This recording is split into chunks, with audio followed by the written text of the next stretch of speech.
اللهم صل على سيدنا محمد يا رب صل وسلم. بسم اللہ الرحمن الرحیم. آج ہمارا لیکچر نمبر 16 اور سورہ تبت یدا ابی لہب وتب جو ہے اس کے میں نے کل ترجمہ آپ کو بتا دیا تھا اس سے پہلے والے لیکچر میں، اور اس کی پوری گرامر کے لحاظ سے ہم نے اس کو حل کر دیا تھا. آج اس کی تفسیر ہوگی اور پھر آج ہی انشاءاللہ سورہ فلق اور سورہ ناس دونوں صورتوں کو ہم پہلے گرامر کے لحاظ سے حل کریں گے، اس کے بعد پھر ان کا شان نزول اور ان کی انشاءاللہ تفسیر بیان ہوگی.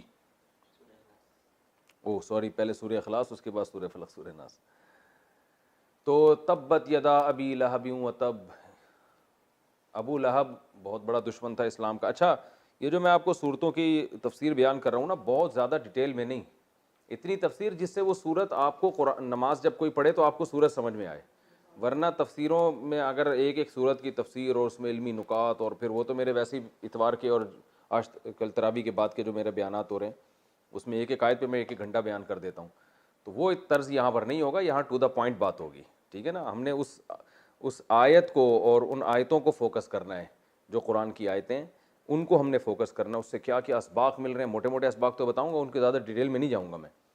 تو وہ ممکن ہے لوگ کہیں کہ ادھر جب ممبر پہ بیٹھتے ہیں تو تفسیر ایسی کہ ایک آیت میں پورے 1.5 گھنٹے گزار دیتے ہیں، اور اب ایسے ہیں کہ اتنی مختصر تفسیر بیان کر رہے ہیں. تو اس لیے کہ بھی ہم نے فوکس کرنا ہے صرف تفسیر کو، کہ قرآن ہمیں سمجھ میں آ جائے اور قرآن کے جو بیسک مضامین ہیں وہ ہماری سمجھ میں آ جائیں. تبت یدا ابی لہب وتب، ابو لہب بہت بڑا ایک دشمن تھا. نبی صلی اللہ علیہ وسلم کو جب نبوت ملی ہے تو آپ صلی اللہ علیہ وسلم نے مشرکین مکہ کو جمع کیا اور آپ نے ان سے خطاب کیا اور کہا کہ اگر میں تم سے کہوں کہ وہ پہاڑ کے اس پیچھے سے ایک لشکر حملہ کر رہا ہے تو میری بات مان لو گے؟ انہوں نے کہا مان لیں گے، آپ صادق ہیں، آپ امین ہیں، آپ سچ بولتے ہیں. تو آپ نے فرمایا قولوا لا الہ الا اللہ تفلحوا، اے لوگو تم کہہ دو کہ اللہ کے سوا کوئی عبادت کے لائق نہیں ہے، تم کامیاب ہو جاؤ گے. اس پہ ایک دم شور مچ گیا.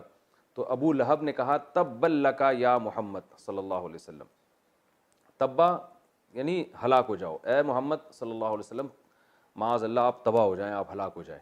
الہذا جمعتنا، اس کام کے لیے آپ نے ہمیں جمع کیا تھا، اتنے بڑے بڑے سرداروں کو آپ نے بلایا، تو یہ کوئی کام ہے جس کے لیے آپ نے ہمیں بلایا؟ تو بہت اس نے تکبر کا اظہار کیا. اس کو ابو لہب کیوں کہا جاتا تھا؟ لہب کہتے ہیں انگارے کو. تو بعض روایتوں میں آتا ہے کہ وہ بہت خوبصورت تھا اور اس کے گال جو ہے نا آگ کے انگاروں کی طرح چمکتے تھے، خوبصورت تھے. تو اس لیے عرب میں جو ہے نا جب بھی کسی چیز کی طرف نسبت کرنی ہو تو ابو لگا دیتے تھے.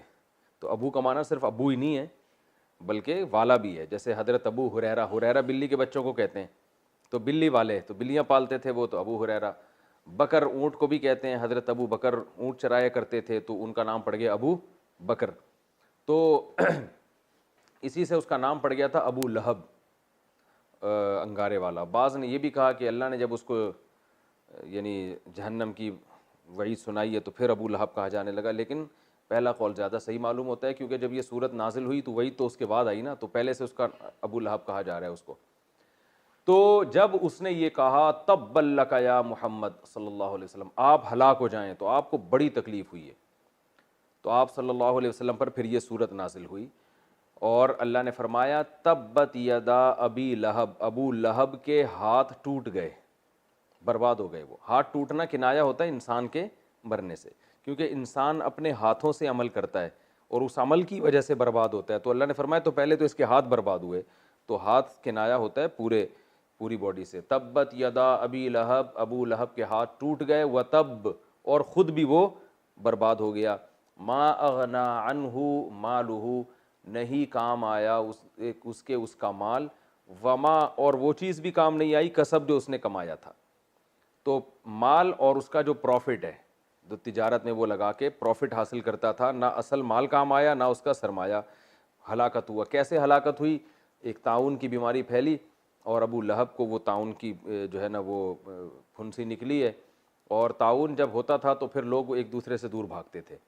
تو ایسی جس کو کہتے ہیں نا چھوت کی بیماری، وہ اس کو ہوئی ہے تو سب اس سے دور ہونے لگے. جو اس کی عزت اور معاشرے میں بڑا نام اور دبدبہ تھا، وہی لوگ اس سے دور بھاگنے لگے کہ کہیں ہمیں نہ لگ جائے یہ بیماری. اور جب مر گیا تو جیسے آج بیچارے کرونا وائرس کے مریض جب مرتا ہے نا تو اس کی باڈی کے ساتھ جو حال ہوتا ہے کہ ہمیں نہ لگ جائے، وہی حال اس کے ساتھ بھی ہوا کہ اس کی باڈی کے بھی قریب کوئی نہیں آ رہا تھا کہ ہمیں یہ بیماری لگ نہ جائے، تو کئی دنوں تک ویسے ہی پڑا رہا ہے، تو لاش سڑ گئی، اس میں سے بدبو آنے لگی، پھر کسی سے لوگوں نے کوئی مزدوروں سے ملازمین سے کہہ کے اس کی لاش اٹھوائی اور دفن کی گئی، یہ تو بہت ہی بدترین موت واقع میں مبتلا ہوا وہ، تو اس طرح سے وہ بھی ہلاک ہوا۔ اور اس کی بیوی جو تھی ام جمیل اس کا نام تھا، وہ بھی بہت شرارتی تھی، بعض روایتوں میں آتا ہے کہ وہ جنگل سے لکڑیاں لاتی تھی اپنے کندھے پہ لاد کے اور آپ صلی اللہ علیہ وسلم کے راستے میں کانٹے بچھایا کرتی تھی، اور بعض روایتوں میں یہ بھی ہے کہ کنجوس ہونے کی وجہ سے، حالانکہ بہت مالدار تھی لیکن کوئی ملازم نہیں رکھتی تھی، خود جنگل سے جا کے لکڑیاں لاتی تھی کہ کسی کو کمیشن نہ دینا پڑ جائے، ٹھیک ہے نا، کنجوسی میں یہ عالم تھا۔ یہ روایتیں ہیں، جب میں لفظ روایت کا استعمال کروں تو اس کا مطلب ہوتا ہے کہ مجھے حدیث کی سند کی پوری تحقیق نہیں ہے، اور ویسے بھی جو تاریخی روایتیں ہیں نا ان میں بہت زیادہ سند کا قوی ہونا بھی ضروری نہیں ہوتا، وہ بیان کرنے میں کوئی حرج نہیں ہوتا جبکہ اس سے کوئی شرعی مسئلہ نہ ثابت ہو رہا ہو۔ تو وہ جو تھی وہ اس کی چونکہ عادت تھی کہ گٹھری اٹھا کے چلا کرتی تھی، تو اللہ نے فرمایا کہ ابو جہل بھی ہلاک ہوا، ما اغنى عنہ مالہ وما کسب، جو کچھ کمایا تھا وہ بھی برباد ہو گیا، سیصلی نارا ذات لہب، عن قریب داخل ہوگا ایک آگ میں جو بھڑکتی ہوئی ہوگی، وامرأتہ، اور اس کی بیوی بھی آگ میں داخل ہونے والی ہے کیونکہ وہ بھی اپنے شوہر کے ساتھ ان گناہوں میں اور اسلام دشمنی میں برابر کی شریک تھی، وامرأتہ حمالۃ الحطب، اور اس کی بیوی جب داخل ہوگی حمالۃ الحطب، لکڑیاں اٹھائے ہوئے داخل ہوگی۔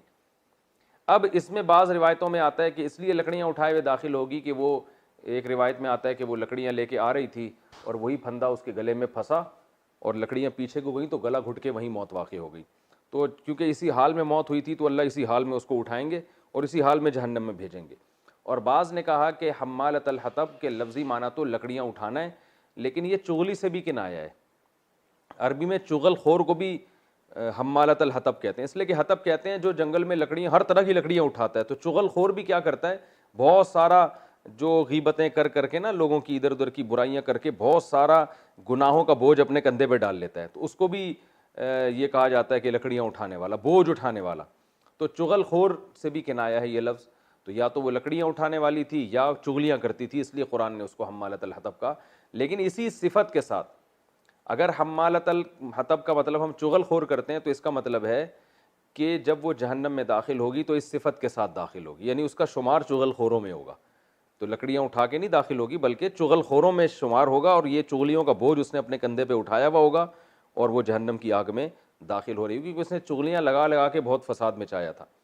تو وامرأتہ حمالۃ الحطب فی جیدہا حبل من مسد، اور جب داخل ہوگی تو اس کی گردن میں رسی ہوگی بٹی ہوئی، تو اگر ہم حمالۃ الحطب کے معنی لکڑیاں اٹھانا ہی لیتے ہیں پھر تو اس کا مطلب بالکل واضح ہے کہ اس کی گردن میں جو ہے وہ بٹی ہوئی رسی ہوگی جو پھنس چکی ہوگی جس سے وہ گلا گھونٹ کے مری تھی، اور اگر ہم اس کو کنایہ لیتے ہیں تو اس کا وہی مطلب ہے کہ وہ جو رسی ہے وہ ایک جو غیبتوں کا بوجھ اس نے اٹھایا ہوا ہوگا، اسی غیبتوں کے بوجھ کی رسی بھی اس کے گلے میں اٹی ہوئی ہوگی۔ تو بظاہر پہلا والا معنی زیادہ صحیح معلوم ہوتا ہے، کیونکہ جب کوئی کنایہ استعمال ہوتا ہے نا تو پھر اس میں اتنی زیادہ تشبیہات نہیں ہوتی، تو جب اللہ نے کہا کہ اس کی گردن میں رسی بھی ہوگی، بٹی ہوئی رسی ہوگی، تو اس سے مراد یہی ہے کہ وہ رسی سے مراد اوریجنل رسی ہے، اور وہی لکڑیوں کے بوجھ کے ساتھ اور اسی رسی کے ساتھ جو وہ دن بھر کیا کرتی تھی، اور اسی لکڑیوں میں جو کانٹے دار لکڑیاں نبی کے راہ میں بٹھایا کرتی تھی، تو اللہ اسی رسی سمیت اور اسی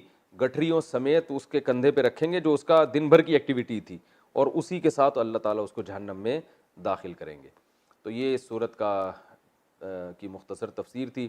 اس صورت میں ہمیں علمی نکات کیا پتہ چلتے ہیں، فائدے کی چیزیں کیا پتہ چلتی ہیں؟ پہلی بات تو یہ پتہ چلتی ہے کہ تکبر بہت بری چیز ہے۔ ابو لہب نے نبی صلی اللہ علیہ وسلم کی بات سننے کے بعد اس کو چاہیے تھا کہ تھوڑی تحقیق کرتا کہ صحیح کہہ رہے ہیں غلط کہہ رہے ہیں، پہلی دفعہ میں اس نے انکار کر دیا اور نبی کا مذاق اڑانا شروع کر دیا، تو یہ کبر ہے، اور کبر اللہ کو پسند نہیں ہے۔ اور یہ کبر اس نے کیوں کیا؟ پیسہ تھا اس کے پاس، دولت تھی، تو دولت مند آدمی جو ہے وہ بات کو جلدی قبول نہیں کرتے، ان میں ایک تکبر ہوتا ہے۔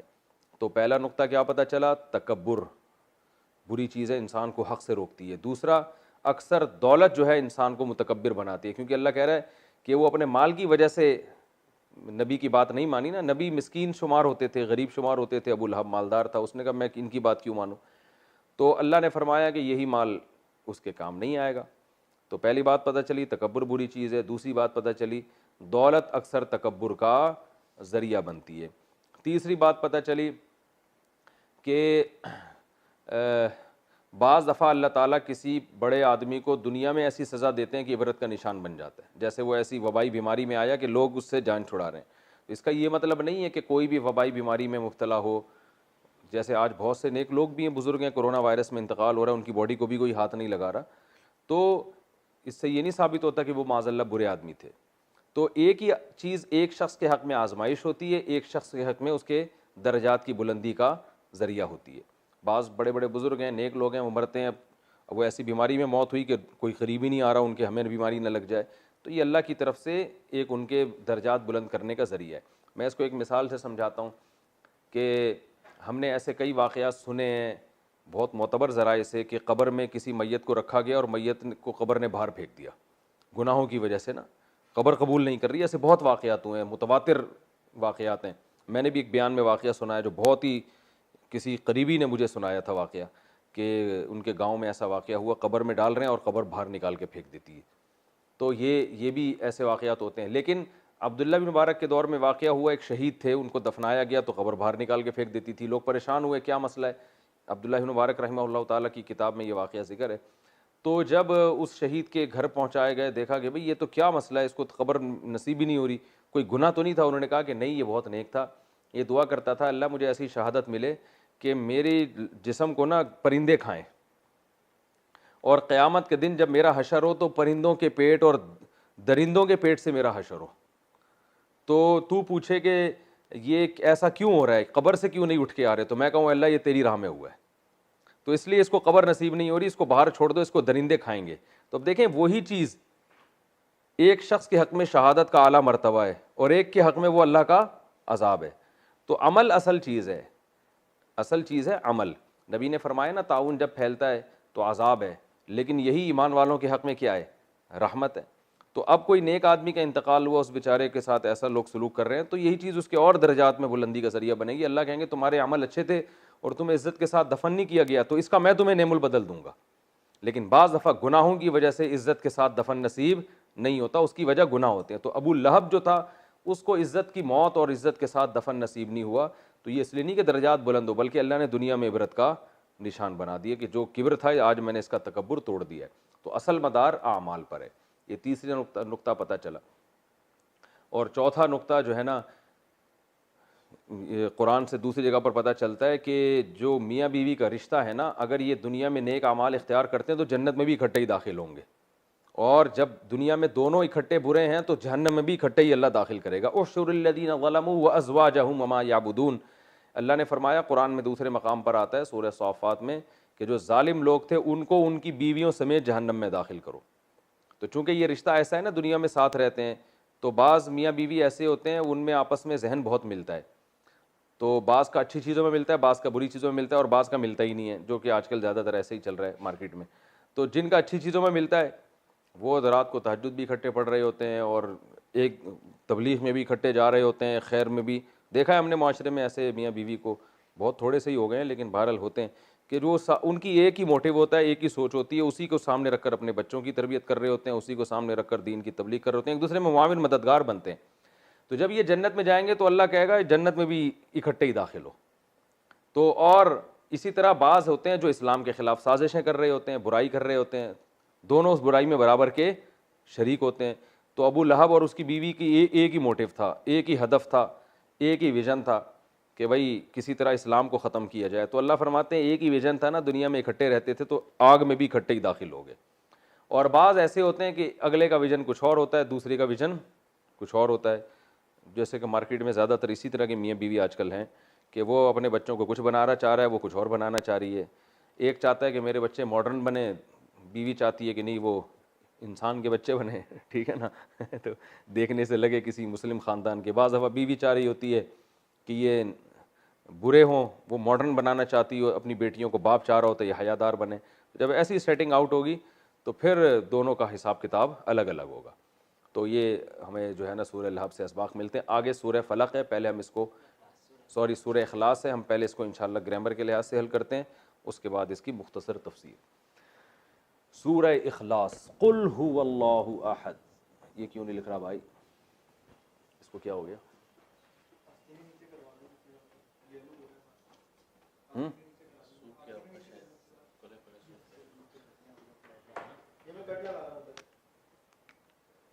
قل, ہاں قل پہلے گزر چکا ہے, اب اس کو ریپیٹ کرنے کی ضرورت نہیں. قل کا معنی کیا ہی ہے؟ اعوذ, یہ بھی گزر چکا ہے نا. اب کیا ہو گیا مجھے, کل تبت یدا غائب کر دی تھی درمیان سے میں نے. قل هو اللہ صحیح, قل هو اللہ احد, کہہ دیجئے. ہوا کا معنی وہ, اللہ کا معنی اللہ, احد ایک ہے. احد استعمال ہوتا ہے, واحد کہتے ہیں نا, واحد, ٹھیک ہے نا, واحد احد. واحد اور احد میں فرق ہے, لیکن آپ کو یہ فرق جاننے کی ضرورت. واحد اکیلے کو کہتے ہیں, احد یکتا کو کہتے ہیں. قل هو اللہ احد, وہ اللہ کیا ہے؟ ایک ہے. اللہ الصمد, اللہ صمد ہے, بے نیاز. عربی میں ایک لفظ ہوتا ہے غنی. غنی کا معنی ہے بے پرواہ. مالدار کو بھی غنی کہتے ہیں, کیونکہ اسے پبلک کی ضرورت نہیں ہوتی. اس کے پاس اتنا پیسہ اللہ کا دیا, اتنا کچھ ہوتا ہے کہ اس کو آپ کی ضرورت. غریب آدمی بیچارہ ہر ایک کا محتاج ہوتا ہے وہ. تو غنی کہتے ہیں جسے کسی کی ضرورت نہ ہو. صمد کہتے ہیں جسے کسی کی ضرورت نہ ہو لیکن سب کو اس کی ضرورت ہو. یعنی غنی کا سب سے اونچا مقام ہے, ٹھیک ہے نا. انسان غنی تو ہوتا ہے مگر صمد نہیں ہوتا. سمجھتے ہو کہ نہیں سمجھتے؟ تو اللہ بے نیاز ہے, اسی لیے کہتے ہیں بے نیاز. اب اس قسم کے الفاظ اردو میں یا انگلش میں نہیں ہیں, اتنی طاقت نہیں ہے کسی اور زبان میں. اللہ کے 99 نام جو ہے نا, اس کا اردو یا عربی انگلش میں ترجمہ ہو ہی نہیں سکتا. کریں گے تو ترجمہ نہیں ہوگا, وہ پوری ڈیفینیشن ہوگی, ٹھیک ہے نا. اللہ الصمد, اللہ بے نیاز ہے. لم یلد, لم یلد اصل میں تھا لم یولد. یولد یضرب کی طرح ولادت سے ہے, اس کا معنی بچہ جننا. تو لم جب لگتا ہے تو مضارع کو پاسٹ کے معنی میں کر دیتا ہے اور پازیٹیو کو نیگیٹو بنا دیتا ہے. یہ میں ڈیٹیل سے بتا چکا ہوں. اور آخر میں جزم بھی آتا ہے. لم یلد, واو آ رہا ہے نا, واول حرف ہے تو گڑبڑ کر دیتا ہے یہ. تو لم یولد کو پڑھتے ہیں لم یلد. اس نے کسی کو نہیں جنا. وَلَمْ یولد تھا اصل میں نا, ہاں. تو یولد کا معنی جننا, یولد جنا جاتا ہے. یضرب مارتا ہے, یضربو مارا جاتا ہے. تو یولدو سے یولدو, تو لم یولد. یہ میں اگلے سبق دوبارہ لیتا ہوں. لم یولد نہیں آ رہی سمجھ. لم یلد ولم یولد, نہ اس نے جنا نہ یولد یضربو کی طرح پیسو وائس. ولم یولد, نہ لم یلد, نہ اس نے کسی کو جنا. ولم یولد, نہ وہ خود جنا گیا, یعنی اس کو بھی کسی نے نہیں جنا. ولم یکن, یہ کل کے سبق میں آیا تھا کانا, اصل میں کیا تھا کوانا, اور یکونو تھا یکونو. یکونو ینصرو کی طرح, یکونو ہونا. کانا کا معنی ہوا, اس کا معنی ہونا. تو یکونو تو بن گیا لم لم یکون, لم ینصر, لم یکون کیا معنی ہوگا؟ وہ نہیں ہوا, وہ نہیں ہوا. تو یکون میں اس کو پڑھتے ہیں یکون, جیسے یقولو کو یقولو پڑھتے ہیں نا, تو یکونو کو یکونو پڑھتے ہیں.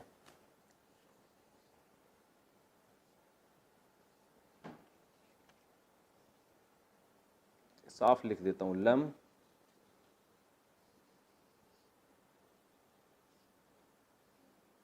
لم یکون، یقولو کو یقولو واو کی وجہ سے نا حروف گڑبڑی ہے، تو یکونو کو یکون، لم یکون. اب لم یکون اتنا لمبا ہے، عرب اس کو شارٹ کرتے ہیں لم یکن.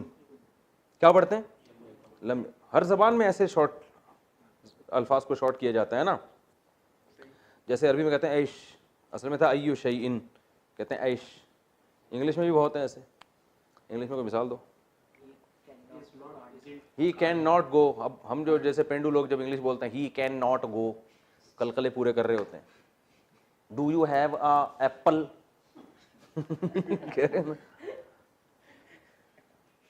What is in your mind کہتے ہیں نا. تو اتنی کون انگلش بولتا ہے. وہ ایک قاری صاحب کے پاس گیا نا ایک آدمی، کہتے ہیں شیرہ ہے شیرہ. قاری صاحب نہیں، سوری، قاری صاحب گئے مٹھائی کی دکان، کہنے لگے شیرہ ہے، کہتے ہیں ہے اتنا گاڑھا نہیں ہے. شیرہ تو ہے مگر اتنا گاڑھا نہیں. تو یہی ہے یہاں پہ. اینڈ ایک صاحب میرے ساتھ نہیں بولتے، کہہ رہے اینڈ. میں نے کہا یار یہ اینڈ اتنا گاڑھا اینڈ نہیں ہوتا، تو تھوڑا سا اس کو ہلکا کر لو. تو یہی چل رہا ہے.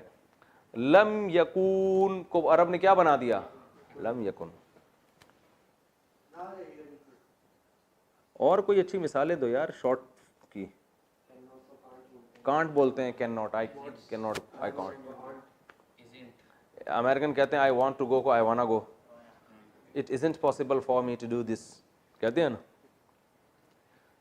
تو ایک صاحب نے مجھے کہا یار آپ تو بڑی فرسٹ کلاس. میں نے ان سے کہا it isn't possible for me to go there. کہ یار آپ کی انگلش تو بڑی خاندانی ہے. میں نے کہا اور بھی تو پوچھ کے دیکھو کچھ. اور بھی تو کچھ پوچھو. تو ایک جملے سے آپ نے فیصلہ کر لیا، how is it possible for me to improve my English. ایسے میں نے دو چار ٹھش پھش ماری تو خاندانی انگلش ہے. میں نے کہا بس اتنی آتی ہے، ختم ہو گئی. لم یکن، ٹھیک ہے نا. تو ولم یکن اور نہیں ہے، اس کا معنی کیا ہوگا؟ نہیں ہے. ولم یکن، بلکہ صحیح طرح نہیں ہوا. ولم یکن لہو. یکن لہو کو پڑھتے یکل لہو ہیں، نون کو لام میں ملا دیتے ہیں. ولم یکل لہو اور نہیں ہوا یا نہیں ہے، لہو اس اللہ کے لیے، کفوون. کفوون، کفو کہتے ہیں ہم پلہ کو، اردو میں استعمال ہوتا ہے. بھئی یہ لڑکا جو ہے لڑکی کا کفو نہیں ہے، اس کے پیرلل نہیں ہے. اور ایک لفظ سمجھ مکافات عمل، سنا نا، مکافات عمل، یہ بھی کفو سے نکلا. مکافات عمل، آپ جیسا عمل کرو گے بالکل اسی کے مطابق آپ کے ساتھ معاملہ ہوگا. آپ لوگوں کے ساتھ کوئی برا ہو رہا ہوتا ہے، کہتے ہیں بھئی یہ مکافات عمل ہے، آپ نے اپنی اولاد کے ساتھ ایسا کیا تو آج آپ کی اولاد آپ کے ساتھ، سوری آپ نے اپنے ابا کے ساتھ ایسا کیا تو آج آپ کی اولاد آپ کے ساتھ ایسا کر رہی ہے. تو مکافات یعنی اسی کے ہم جنس اور اسی کے پیرلل عمل اور بدلہ آپ کے سامنے آ رہا ہے. تو کفو کہتے ہیں ہم پلہ، جوڑ. صحیح ہے نا. تو ولم یکن لہ، کافی کا لفظ دیکھا ہے نا، کافی، یہ چیز آپ کے لیے کافی ہے. جتنا آپ عمل کر رہے ہیں اصل میں وہ ہے کفایت سے، لیکن پھر بھی کاف واو، کاف فا اور واو تو آ رہا ہے نا اس میں، تو یہ بالکل آپ کے مطابق ہے. وَلَمْ يَكُنْ لَهُ كُفُوًا اور نہیں ہے اس اللہ کے لیے ہم پلہ احد، کوئی ایک بھی. یہ احد یکن کا سبجیکٹ ہے، فاعل ہے. کوئی نہیں ہے اس اللہ کے لیے ہم پلہ. یعنی احد کا معنی لم یکن احد، اصل میں یوں ہے لم یکن احد کفواً لہو، یوں عبارت بنے گی. نہیں ہے کوئی ایک برابر لہو اس اللہ کا. ٹھیک ہے. وَلَمْ يَكُنْ لَهُ كُفُوًا احد، نہیں ہے کوئی ایک برابر اس اللہ کا. احدن یہ یکن کا فاعل ہے. نہیں ہے، کون نہیں ہے؟ کوئی بھی نہیں ہے.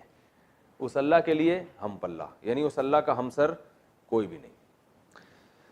تو اس کی تفسیر کیا ہے؟ بہت آسان ہے. مشرکین نبی صلی اللہ علیہ وسلم کے پاس آئے کہ آپ ہر وقت اللہ کی باتیں کرتے ہو، تو اللہ کا کوئی نسب بتائیں. عرب میں نسب وسب کا بہت تھا نا. تو اس پر یہ صورت نازل ہوئی کہ اے نبی قل ان کو کہہ دیجئے هو اللہ احد، وہ اللہ یکتا ہے، اکیلا ہے. قل هو اللہ احد اللہ الصمد، وہ بے نیاز ہے، اسے کسی کی ضرورت نہیں، سب اس کے محتاج ہیں. لم یلد، نسب کی بات کرتے ہو، اس نے تو کسی کو نہیں جنا. ولم یولد، اور نہ وہ کسی سے جنا گیا. ولم یکن لہ، اور نہیں ہے کوئی بھی، کفواً ہم پلہ، نہیں ہے لہو اس اللہ کے لیے، کفواً ہم پلہ، احد کوئی بھی آخر میں آئے گا، کوئی ایک بھی اس اللہ کا ہم پلہ اور پیرالل نہیں ہے، اس کے جوڑ کا کوئی بھی نہیں ہے، وہ بالکل سب سے یکتا اور سب سے تنہا ہے. یہ جو ایتھیسٹ لوگ ہیں نا، یہ اکثر مطالبہ کرتے ہیں کہ اس کائنات کو اگر کسی نے پیدا کیا ہے تو سوال پیدا ہوتا ہے پھر اس کو کس نے بنایا. تو اس سے وہ یہ ثابت کرنا چاہتے ہیں کہ جیسے خدا خود سے ہو سکتا ہے تو یہ کائنات بھی خود سے ہو سکتی ہے. صحیح ہے نا؟ تو جیسے آپ اس کائنات کو ہمیشہ مانتے ہوئے آپ کہہ رہے ہو یہ ہمارے لیے ممکن نہیں ہے، کائنات کو ہم ہمیشہ سے کیسے مانیں، تو آپ اللہ کو بھی تو ہمیشہ سے ہی مانتے ہو نا. تو اس میں اس کا بھی جواب ہے. بھائی اس کائنات میں تو ہم دیکھتے ہیں کہ اس کی خاصیتیں سے تو ہم واقف ہیں. یہاں ولادت بھی ہوتی ہے. اگر کوئی بچہ آئے اور کہے کہ میرا کوئی باپ بھی نہیں ہے، میری کوئی ماں بھی نہیں ہے، میں خود سے آ گیا، مان لو گے؟ ہے بھائی؟ وہ کہے نہ مجھے، میں پیدا ہوا نہ کوئی پیدا، نہ میں نے کسی کو جنا نہ مجھے کوئی جن سے، ہم کہتے ہیں ایسا ہوتا نہیں ہے. بچہ ہے تو ابا بھی ہوگا اور اماں بھی ہوں گی. اب اس کے بارے میں یہ کہنا کہ یہ بچہ ہمیشہ سے ہے، یہ ممکن نہیں ہے، کیونکہ ہم اس کی خاصیتوں کو جانتے ہیں جبکہ ہم اللہ کی خاصیتوں کو نہیں جانتے. تو یہ عجیب بات ہے کہ ایک چیز جس کے بارے میں آپ دن رات دیکھتے ہو کہ وہ خود سے نہیں ہو سکتی، اس کے بارے میں تو کہہ رہے ہو کہ وہ ہمیشہ سے ہے، اور جس کے بارے میں آپ کو کوئی پتہ ہی نہیں ہے، وہ آپ کی عقل سے بالا تر ہے، اس کے بارے میں آپ یہ ماننے کے لیے تیار نہیں ہو کہ وہ ہمیشہ سے کیسے ہو سکتا ہے. ٹھیک ہے نا؟ تو یہ ایتھیسٹ بڑی بے عقلی کی بات کرتے ہیں. ہاں یہ آپ کہہ سکتے ہو کہ بچہ تو والدین کے بغیر پیدا نہیں ہوتا، تو پہلا انسان کیسے پیدا ہو گیا؟ تو ہم یہی کہتے ہیں کہ جیسے والدین کے بغیر بچہ نہیں پیدا ہو سکتا، تو کسی کے ارادے کے بغیر انسان کا وجود ہو نہیں سکتا. آج تک ایسا نہیں ہوا. تو یقیناً پہلا انسان اللہ نے اپنے ارادے اور کن کی طاقت سے پیدا کیا ہے، اور پہلی دفعہ کائنات بغیر کسی سبب کے اللہ نے اپنے ارادہ کن سے پیدا کی ہے. کیونکہ اس کائنات میں ہم دیکھتے ہیں کہ بغیر کسی خالق کے یا بغیر کسی کریٹر کے یہ کریٹ نہیں ہوتی ہے. تو یقیناً کوئی کریٹر ہے جس نے اس کو پہلی دفعہ اپنی قدرت سے بنایا اور پھر ایک اصول میں چلا دیا اس کو. تو آپ یہ عجیب بات ہے کہ اس کائنات جس کے سارا دن آپ اس کو جانتے ہو اچھی طرح سے کہ یہاں ایک حالت سے یہ دوسری حالت میں چینج نہیں ہوتی جب تک کوئی چینجر نہ ہو، تو یہ پیدا کیسے ہو سکتی ہے جب تک کوئی کریٹر نہ ہو؟ تو جس چیز کے بارے میں ہم جانتے ہیں اس کے بارے میں تو ہم فتویٰ دے سکتے ہیں، جس کے بارے میں جانتے ہی نہیں تو اس کے بارے میں ہم یہ کیسے کہہ سکتے ہیں کہ ہماری سمجھ میں نہیں آ رہا کہ وہ ہمیشہ سے کیسے؟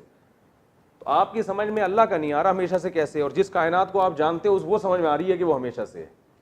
تو پہلی دفعہ تو یقیناً کوئی نہ کوئی سبب ہوا ہوگا نا جس سے کائنات پیدا ہوئی. جب کچھ تھا ہی نہیں تو سبب کیسے بن گیا؟ اس کا مطلب ایک ذات ہے جو پہلی مرتبہ کسی چیز کو صرف اپنے ارادے کن سے پیدا کرتی ہے.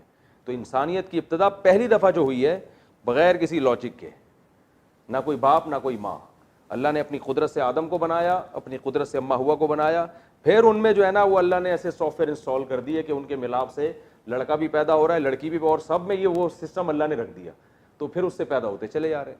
تو جیسے آج کوئی بچہ اٹھ کے آتا ہے اور کہہ رہے ہیں میں خود سے پیدا ہوا، آپ ایک چماٹ مارو گے اور بولو گے تمہیں شرم نہیں آتی؟ خود سے تھوڑی ہو سکتا ہے، یہ کوئی لاجک ہوتی ہے پیچھے.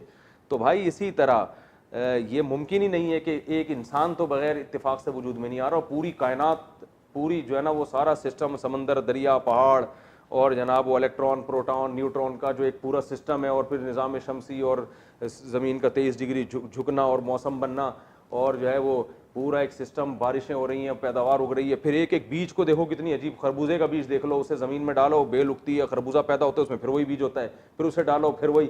سینکڑوں سال سے یہ ایسے اتفاقات بیج میں خود بخود انسٹال ہو گئے. یہ نہیں ہوتا. پہلی دفعہ کوئی ہے جو کسی سبب کا محتاج نہیں ہے، اس نے پیدا کر دیا اور اس کو ایک اصول میں، ایک جو ہے نا ایک اصول میں ڈال کے اس نے چلا دیا اس کو. تو اس لیے اللہ نے فرمایا کہ اللہ کا کوئی ہم پلہ، کوئی ہمسر ہے ہی نہیں کہ ایگزامپل دی جا سکے اس کی. دیکھو میں یہ کہتا ہوں, یہ ولید بیٹھا ہوا ہے ہمارے پاس, ایک بندے کا فون آیا کہ ولید سے بات کرنی ہے. میں نے کہا کون سا, کہہ رہے جو آپ کے ساتھ ہوتا ہے. میں نے کہا 3 قسم کے ولید ہیں, ایک لمبا والا ولید, ایک موٹا والا ولید اور ایک کالا والا ولید. کون سے کی بات کر رہے ہیں؟ کہنے کیسی بات کر رہے ہو بھائی. میں نے کہا ہم نے اسی طرح یاد رکھا ہوا ہے. اب ہم کہتے ہیں نا یار ولید کو بلاؤ تو سب پوچھتے ہیں کون سا, تو موٹا والا ولید. موٹے ولید سے یہ مراد ہوتا ہے تھوڑا بلیک بلیک, بالکل بلیک نہیں ہے, اندھیرے میں نظر آتے ہیں, وہ اتنے بلیک نہیں ہیں, تو وہ والے ولید ہیں. اور لمبا والا ولید جو ہمارے سامنے رہتا ہے. تو کہہ رہے ہیں آپ کیسی باتیں, دوست ہیں وہ ناراض نہیں ہوتے ایسی باتوں سے. تو پھر خیر, تو اب میں یہ موٹا والا ولید میرے سامنے بیٹھا ہوا ہے. اصل میں یہ بتانا چاہ رہا تھا کہ لوگ بولیں گے کون سے ولید. یہ موٹا والا ولید بیٹھا ہوا ہے میرے سامنے. تو میں یہ کہوں کہ یہ کہتا ہے کہ میں خود سے وجود میں آ گیا ہوں. اتفاق کی بات ہے, ایسے کہتا نہیں, کہا نہیں ہے, ورنہ یہاں بیٹھے گا نہیں کبھی. کہہ رہا میں میرے کوئی نہ ابا نہ اماں, میں ویسے ہی پیدا ہو گیا. تو میں کہوں گا یار اس کو کوئی ایگزامپل ہے, یا پیدا ہوا ہوں. تو میں کہوں یار اس کی کوئی مثال ہے. فوراً کہے گا حضرت عیسیٰ بھی تو بغیر باپ کے پیدا ہوئے تھے, وہ بھی تو انسان تھے, تو میں بھی ہو سکتا ہوں. ٹھیک ہے نا. پھر میں اس پہ غور کروں گا یہ مثال یہاں منطبق ہوتی ہے کہ نہیں ہوتی, وہ بات کی چیز ہوگی. بات سمجھ میں آ رہی ہے؟ تو انسان ہمیشہ کوئی بھی چیز جب ثابت ہوتی ہے اس کے کوئی ایگزامپل دیتا ہے, ایگزامپل دیتا ہے. تو یہ ایگزامپل دیں گے. میں پھر بتاؤں گا بھائی حضرت عیسیٰ علیہ السلام کا تو پہلے سے کتابوں میں لکھا ہوا تھا, اور وہ اللہ کے پیغمبر تھے, اور وہ جو تھے ان کے تو معجزات تھے, اور تمہیں اللہ بغیر باپ کے کیوں پیدا کرے گا, اللہ اپنے قانون کو کیوں توڑے گا, تمہارے کیا سرخاب کے پر لگے ہوئے ہیں, یا تم سے کوئی بہت بڑا اللہ نے دین کا کام لینا ہے جو یہ اتنا بڑا معجزہ ظاہر کریں گے. پھر یہ بحث ہوگی اور میں ثابت کروں گا کہ یہ دعویٰ کیا ہے آپ کا غلط, لیکن ایگزامپل پیش کی جاتی ہے. اور اگر یہ کہتے ہیں کہ جی میں ویسے ہی پیدا ہو گیا, اور مثال میں آدم علیہ السلام کو دلیل کے طور پہ پیش کریں, تو میں پھر ثابت کروں گا بھائی وہ تو چونکہ پہلے انسان تھے نا, تو پہلے دفعہ تو بغیر کسی سبب کے پیدا کرنا تھا, تمہیں اللہ ایسے ہی کیوں پیدا کرے گا. تو انسان جب بھی اپنے دعوے کو سچا ثابت کرنے کی کوشش کرتا ہے تو پہلے اس کی کیا دیتا ہے, ایک مثال دیتا ہے کہ یار یہ عقل سے بعید نہیں ہے بلکہ اس کی ایگزامپل موجود ہے. تو اللہ فرما رہے ہیں کہ یہ جو ایتھیسٹ لوگ ہیں یہ کہتے ہیں کہ یہ کائنات ہمیں یہ سمجھ میں نہیں آتا کہ اللہ ہمیشہ سے کیسے ہے, تو ان کو سمجھانے کے لیے ہمیں کوئی مثال دینی پڑے گی نا. تو اللہ فرماتے ہیں اللہ کی کوئی مثال اس لیے نہیں بنتی ہے, لم یکن لہ کفوا احد, اس کا کوئی ہم پلہ ہے ہی نہیں کہ جس کو تم مثال دے کے سمجھایا جا سکے کہ جیسے یہ ہمیشہ سے ہو سکتا ہے وہ بھی ہمیشہ سے ہو سکتا ہے, لہذا وہ عقل سے بالاتر ہے. لیکن ایتھیسٹ کیا کر رہا ہوتا ہے کہ وہ مخلوق جس کی درجنوں مثالیں ملتی ہیں, اور مثالیں اس بات پر ہیں کہ یہ ہمیشہ سے نہیں ہو سکتی, جس کی درجنوں مثالیں دیتی ہیں اس کے بارے میں کہتے ہیں کہ کائنات ہمیشہ سے ہے. ہائی بات سمجھ میں؟ یعنی میں ثابت کرتا ہوں کہ بھائی یہ جو چیز ہے یا یہ شخص جو ہے یہ باپ اور ماں کے بغیر پیدا نہیں ہوا. آپ کہتے ہیں اس کی کیا دلیل ہے بغیر ماں باپ کے پیدا نہیں ہوا؟ میں کہوں یار اس جیسے جتنے بھی ہیں مثالیں ہیں ان میں ایک بھی مثال نہیں ملتی جو بغیر ابا اور اماں کے پیدا ہو رہے ہوں. پھر اگر میں یہ دعویٰ کرتا ہوں نا بغیر باپ کے پیدا ہوا بغیر ماں کے, تو یہ میرا دعویٰ صحیح نہیں ہوگا, مجھے بہت مضبوط دلیل دینی پڑے گی.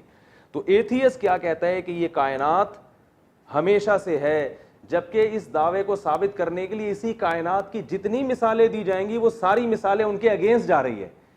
وہ سب بتا رہی ہیں کہ یہ کائنات تو ایک کنڈیشن سے دوسری کنڈیشن میں چینج بغیر چینجر کے نہیں ہوتی, تو پیدا بغیر خالق کے کیسے ہو گئی. تو ساری جو ایگزامپلز ہیں وہ آپ کے اگینسٹ جا رہی ہیں, جبکہ خدا جس کا کوئی ہم پلہ اور کفو ہے ہی نہیں, صحیح ہے نا, اس کی آپ ہم سے مثالیں مانگ رہے ہو, اور جس کی سینکڑوں مثالیں ملتی ہیں اس کے بارے میں آپ ان مثالوں پر قیاس نہیں کر رہے بلکہ ان کے اگینسٹ آپ بات کر رہے ہو. تو یہ عجیب پاگل پنے والی باتیں ہیں, ٹھیک ہے نا. ایک بڑے مشہور ایتھیسٹ ہے, اس نے پتہ نہیں کیا کیا الٹے سیدھے نا بایولوجی کے دلائل, اور وہ مجھے اس کا کلپ سنا, میں نے کہا یہ آدمی ایک آسان چیز کو بلا وجہ پیچیدہ بنا رہا ہے. کہتے ہیں نا جب پھنس جاؤ تو انگلش بولنا شروع کر دو جس کو انگلش نہیں آتی, یہ لوگ یہی کام کرتے ہیں. خام خام سائنس کے نا پیچیدہ فارمولے جو عام لوگوں کو نہیں آتے, تو یہ اس چیز میں جاتے ہیں, 2 اور 2 4 کی طرح کبھی یہ بحث کرنے کی کوشش نہیں کرتے. جیسے منکرین حدیث کا میں نے بتایا تھا نا, کہ بھائی اگر یہ بخاری مسلم غلط ہے تو پھر قرآن ہمیں سمجھایا کس نے؟ قرآن تو کہہ رہے ہیں نبی کے سمجھائے بغیر تم سمجھ نہیں سکتے، تو قرآن کہہ رہا ہے، تو پھر وہ نبی کا سمجھایا ہوا کہاں گیا؟ کبھی اس پہ نہیں آئیں گے، ادھر ادھر کی گھمائیں گے۔ تو ایسے ہی جتنے باطل لوگ ہیں نا، یہ ہمیشہ بحث کو بناتے ہیں پیچیدہ۔ تو خلاصہ یہ نکلا کہ اللہ کا کوئی ہم پلہ نہیں ہے کہ ہم یہ کہیں کہ اللہ ہمیشہ سے ہے، تو اس کو سمجھانے کے لیے ہمارے پاس کوئی مثال نہیں ہے، اس لیے آپ کو عقل سے بالاتر لگ رہا ہے۔ وہ مثال ہے ہی نہیں بھائی، وہ ہم اس کو سمجھ ہی نہیں سکتے، ہماری عقل سے بالاتر ہے۔ جبکہ انسان اور جتنی کائنات ہیں ان کی ہر چیز کی سینکڑوں مثالیں ہمارے پاس ہیں۔